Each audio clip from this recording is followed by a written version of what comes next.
So let's start with Saturday night, the night of the elections. So basically, all the pre-election polls shows that none of the coalition will get the minimum number, which is 112 to form a government. But what was not widely expected was that the top two contenders had a difference of only 8 seats. So Pakatan Harapan, the front leader, had about 80 seats, and the other group, Perikatan Nasional, had about 70 seats. So they were very close together. Because of that, both sides were scrambling to try to put together a coalition to reach the minimum number. So the king decided that he will give them a deadline until today, 2 p.m. in Malaysia time, to tell him who had the numbers. But because both sides couldn't agree on the numbers, the king has decided to give an additional 24 hours. So this is the final deadline. So by tomorrow afternoon, I'm quite clear that we will have a government in place in Malaysia. Who do you think is going to be the likely person to lead that government and be Prime Minister? So the two contenders are, of course, Anwar Ibrahim for Pakatan Harapan, and the second contender is somebody who's also very well known in Australia, a guy called Muhyiddin Yassin. Muhyiddin Yassin was actually the Prime Minister from 2020 to 2021. So he's trying to make a comeback. Right now, it's too close to call who will have the upper hand, but it's my understanding that it is very, very close in terms of the numbers. The last time I looked, it appears that Muhyiddin Yassin had the upper hand. Yeah, interesting. And James, you know, it was a very strong turnout by all accounts. What do you think was driving that? So in terms of the turnout this time was actually lower than the last general election in 2018. But the difference is that this time the absolute number was bigger because the difference between 2018 and the current election in 2022 was that they had an additional 6.8 million voters. So these are what we call the those who are in 18 to 21-year-old plus automatic registration. So what we suspect happened was that a lot of people came out, but unfortunately the young people did not come out in large numbers. If the young people had come out in large numbers, Anwar Ibrahim would have won quite easily. Which is so interesting because he's got a good, solid portion of the vote, yet his efforts to get across the line and finally be Prime Minister just seem to be so difficult. Yes, I think that is one of the reasons why a lot of people in Malaysia are complaining now. They're saying that the current first-past-the-post system is not really working for Malaysia. This is quite normal in such a system. As long as you don't look at the percentage of votes, if you go by first-past-the-post, this is one of the consequences of such a system. What was interesting, and maybe people did not see coming, was just the rebuke, the defeat that UMNO suffered.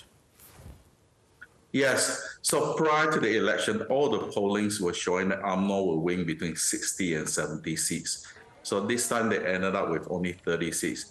The only explanation for that was that people voted against UMNO because they were worried that if UMNO wins the election, the president of UMNO, a guy called Zahid Hamidi, who's currently got a couple of corruption cases, they were worried that if he comes in as part of the new government, all these charges will disappear. But I think also at the back of most people's mind is that if UMNO gets into power again, hold real political power, they will try to arrange a royal pardon for Najib Razak.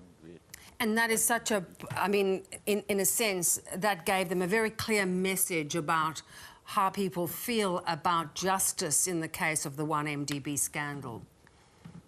Yes, absolutely. If you go around anywhere in Malaysia, most people will tell that they're really glad that Najib Razak is in jail. So right now, they're waiting for the wife to join the husband. Yes, indeed. And of course, the veteran of Malaysian politics, Mahathir Mohamad, is this the end of the line for him? Yes, I think so. He's currently 97 years old. He not only lost the election, but interestingly enough, he lost his deposit. So the way it works in the Malaysian system is that you have to get about 12.5% of the votes in that particular seat. The idea is that if you don't get that amount, you're not a real candidate, you're just a joker. So he lost, and he didn't even get anywhere close to 8% of the seats. So he lost the election deposit, but more importantly, his son also lost So this was an outright rejection of not only Mahathir, but the Mahathir political dynasty. Yeah, it would appear to be over. Do you think UMNO is going to play some part in any coalition that is formed? I think whether you like it or not, UMNO still is a bloc. They have about 30 members. So it's really a question of which of the major coalitions can offer them the best deal. So it is my understanding that UMNO is looking for survival. In other words, they want to get into a coalition which will allow them to recover their party machinery and build a party up again from the grassroots up. Yeah. So they really have to look at both sides and see who can offer them a deal. So right now, both sides are talking to UMNO, but unfortunately, they're talking to different factions in UMNO. So we'll see what eventuates. You know, whoever inherits the prime ministership, the government, it's going to be a very big task ahead, is it not? Yes, I think most people do not realize that the pandemic has really damaged Malaysia's economy, especially lockdown for 2 years. So whoever is coming in will really have to rebuild the economy. The problem is that the world will be facing a lot of economic problems next year. Part of it has got to do with the Ukraine war. But generally speaking, I think the big problem for Malaysia is not only the economic headwinds, is the fact that the ringgit keeps falling. It's very difficult for you to trade internationally if your currency is not stable. Yeah, and it's an issue facing many people across Asia, James, the falling currencies and then, of course, the cost of doing business. Really interesting result. We'll watch with interest tomorrow as to how it evolves. Thanks for your time. Thank you.